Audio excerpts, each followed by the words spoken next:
Good evening, visitors. Welcome to the Australian War Memorial's Last Post ceremony. My name is Yana Johnson, and joining us today from the Royal Australian Air Force is Warrant Officer Jeff Banning. Today's ceremony marks the 76th anniversary of the commencement of Australian squadrons operating with Bomber Command. During the Second World War, Australian aircrew with the Royal Australian Air Force were trained in Australia, Canada and Rhodesia under the Empire Air Training Scheme. This scheme trained Australian aircrew before sending them to the United Kingdom to fly on offensive air operations against the Germans and Italians. We warmly welcome the family of Flying Officer Ronald Frederick Feilberg, whose story will be told shortly. We also warmly welcome the Bomber Command veterans and family who join us this evening and who will be attending the Bomber Command wreath-laying ceremony tomorrow morning. We are honoured to acknowledge Mr. Keith Payne, Victoria Cross recipient and Vietnam veteran, and Mrs. Flo Payne.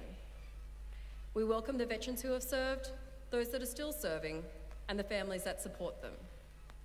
We acknowledge the members of RSL and Services Clubs Association, RSL Victoria and RSL Queensland who are watching the broadcast of this ceremony across Australia. During the ceremony, wreaths will be laid at the base of the pool reflection by family and visitors to the memorial. Please stand and join in singing the national anthem.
The Australian War Memorial was the vision of Charles Bean, Australia's First World War official historian.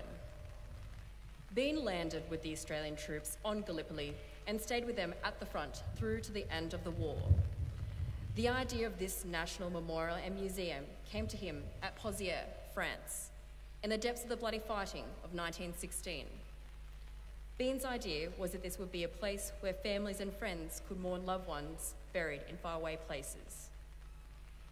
It would also be a place that could help all Australians understand what these men and women had endured and what they had done for us. Bean's vision, to which he remained true, is best expressed as inscribed in the entrance to the memorial's galleries. Here is their spirit, in the heart of the land they loved, and here we guard the record which they themselves made. Tonight, we'll read the story behind just one of those on the Roll of Honour, which lists the names of more than 102,000 men and women who have given their lives for us in war and operations for more than a century. But first we present a lament, Flowers of the Forest. Wreaths of floral tributes will now be laid at the base of the pool reflection.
Today, we pay tribute to Flying Officer Ronald Frederick Feilberg.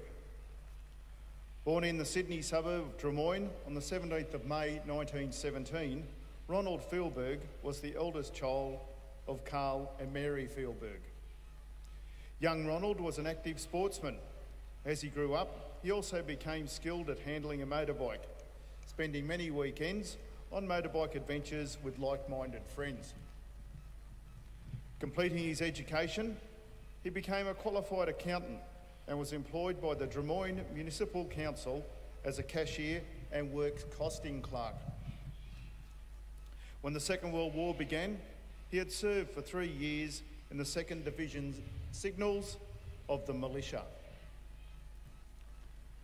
After enlisting in the Royal Australian Air Force on the 31st of January 1942, the 24-year-old began training as a pilot.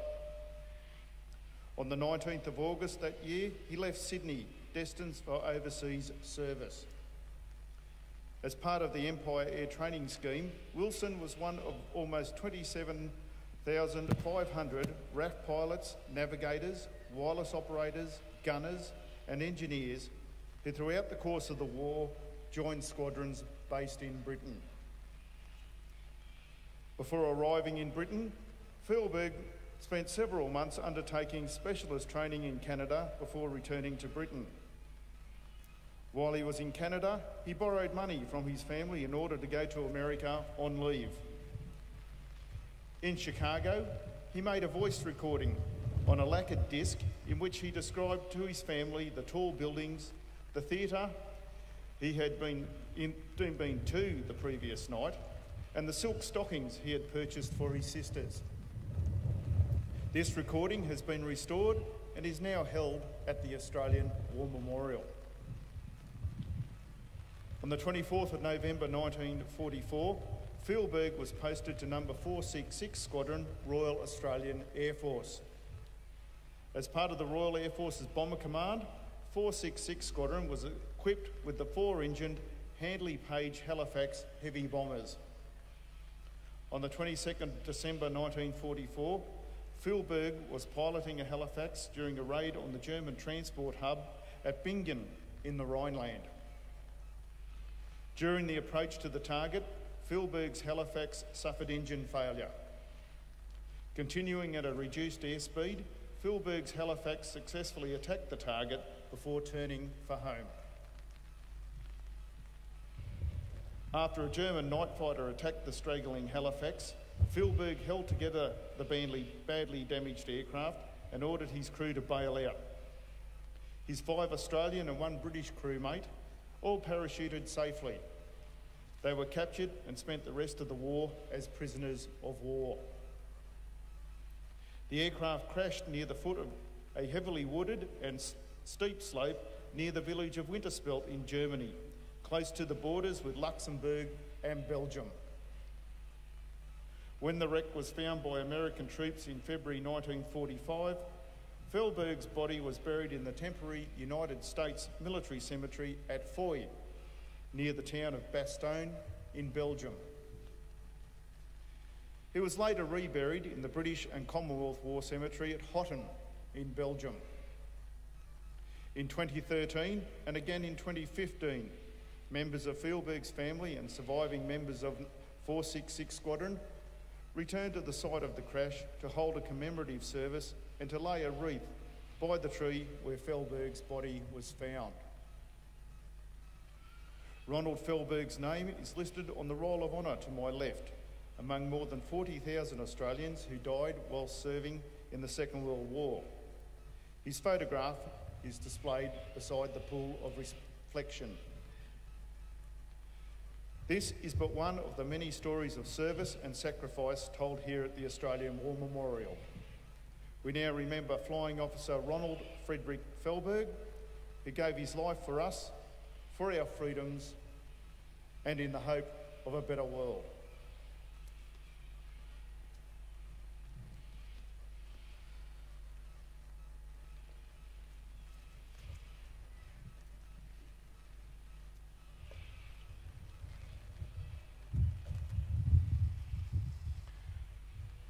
They shall grow not old, as we that are left grow old. Age shall not weary them, nor the years condemn. At the going down of the sun and in the morning, we will remember them. We will remember them.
Lest we forget. Lest we forget.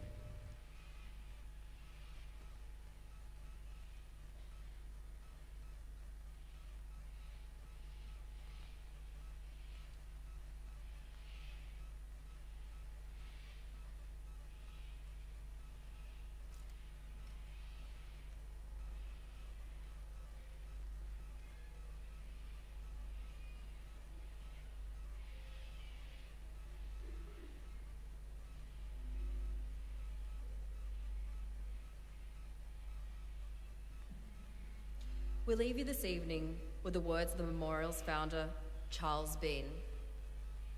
Many a man lying out there at Poziere or in the low scrub at Gallipoli with his poor tired senses barely working through the fever of his brain has thought in his last moments, well, it's over. But in Australia, they will be proud of this. Ladies and gentlemen, girls and boys, that concludes the last post ceremony. We thank you for visiting the Australian War Memorial and we wish you all a very good evening.